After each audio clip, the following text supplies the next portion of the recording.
What's going on? It is Monday, and I think that sometimes we think that waiting on the Lord is a very passive thing, and now I'm not too sure if it is. So you're waiting on the Lord for something, and so you kind of go on your normal life until God shows up and does something really drastic, and then your time of waiting is over.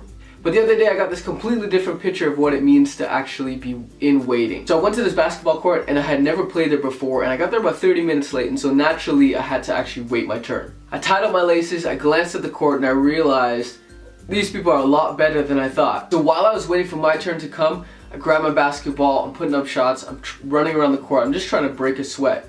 So I know that if I just sit on the bleachers and wait my turn, my body won't be warm and I actually won't be ready to play and to compete at the level that's being displayed on the court. And for me, in that time, waiting actually looked like becoming as ready as possible for when my turn came to play.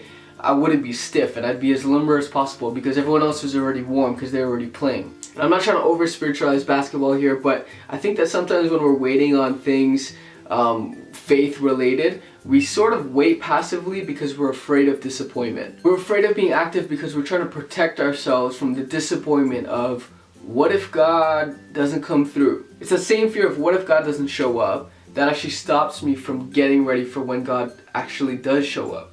When we're waiting on God, it's because we have hope inside of us. We're anticipating that something is coming. And so now when I'm hoping for something, when I'm waiting for something, I'm actually asking myself the question, okay, well, what am I doing to get myself ready so that when that gift comes, when that grace comes, I'm actually ready to steward it. I'm actually ready to move forward in it. So if you're hoping for God to actually do something in your life, the faith meets action part of me is sort of like, okay, well, what are you doing to sort of ready yourself for that moment?